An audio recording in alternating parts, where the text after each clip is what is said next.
London, one of the most influential cities in the world, a global financial hub, a center of culture,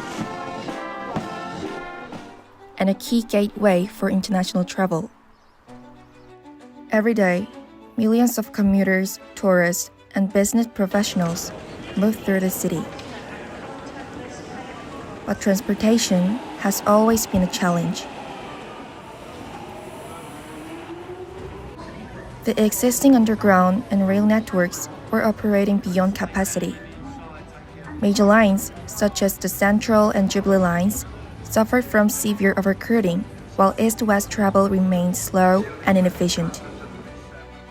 Long-distance commuters used to travel about 3 hours a day.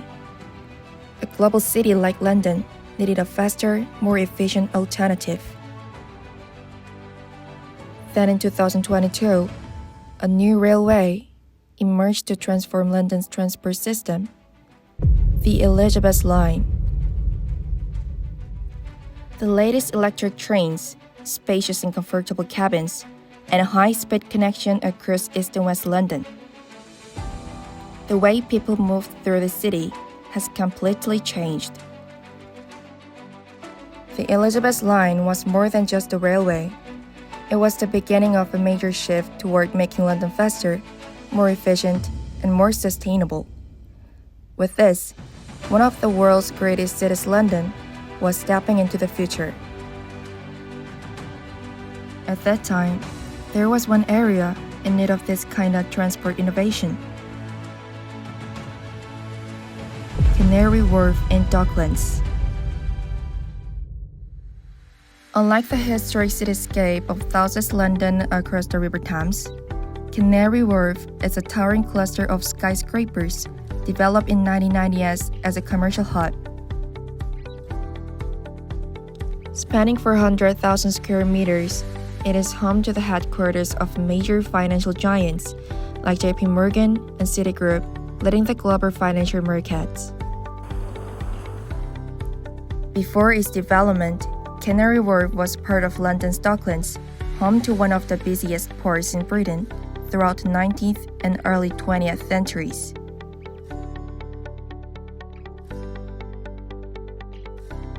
The area housed a major port facility known as the West India Docks, where countless ships arrived and departed daily, making it a vital hub for global trade for centuries.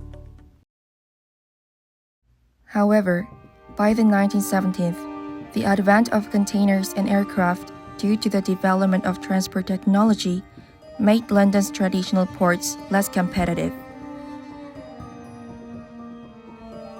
As a result, the Docklands, including Canary Wharf, began to decline. Many docks shut down, leading to the loss of huge numbers of jobs and plunging the local economy into stagnation. The once thriving port eventually faded into history. To cope with the situation, the British government established the London Docklands Development Corporation to oversee the regeneration of the area and planned a new complex commercial district, Canary Wharf. As the government loosened financial regulations, major banks and financial institutions moved in, transforming it into London's new financial hub.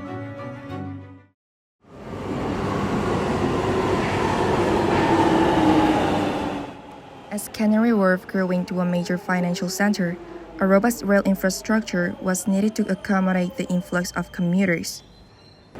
Initially, the Docklands Light Railway served the area, but its limited capacity soon proved insufficient. This led to the development of Jubilee Line extension, which included the construction of Canary Wharf Tube Station.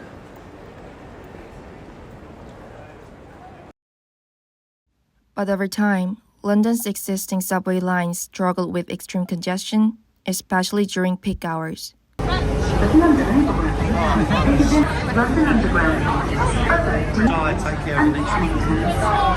Key financial hubs such as Liverpool Street, Paddington, including Canary Wharf, saw their transport capacity reach its limit due to the heavy passenger demand. To alleviate this strain and provide an alternative east-west transit route, the Elizabeth Line emerged.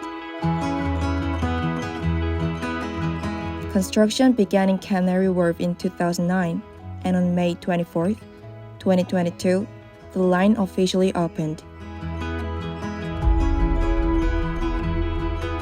The new railway significantly reduced reliance on the Jubilee Line and Docklands Light Railway during rush hours, easing passenger density across the network.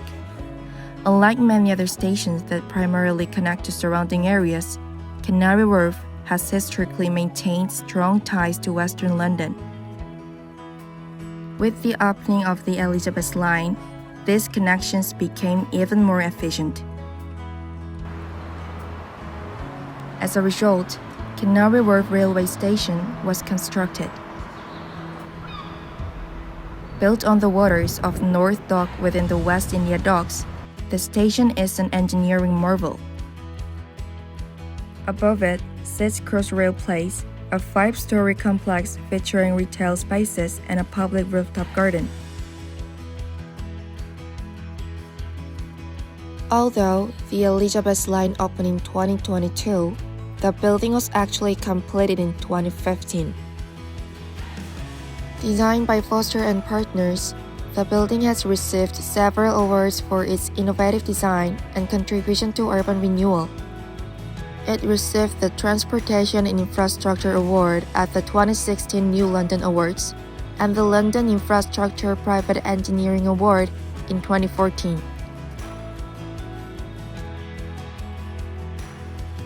Beyond its striking appearance, the Elizabeth Line is a model of sustainability. Incorporating features such as natural ventilation and rainwater collection, the building minimizes its environmental impact. The use of passive cooling systems and natural ventilation reduces energy consumption, making it a beacon of modern sustainable architecture.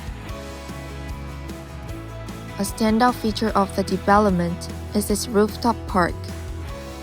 Open year-round, this green space offers an oasis in bustling city, with a variety of plants, sitting areas, and pavilions for visitors to enjoy.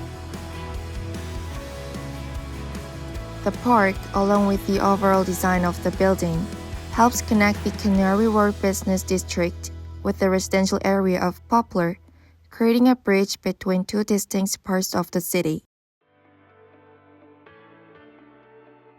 In summary, the Elizabeth Line is not only a major transportation hub, but also an exemplary model of sustainable urban design, blending modern functionality with environmental responsibility. Its innovative features ensure that it will serve the people of London for many years to come. We need to focus on the keyword on water. We will delve into everything from the construction technology, manpower, capital, and detailed conversation that needed to build a Canary Wharf station on the water.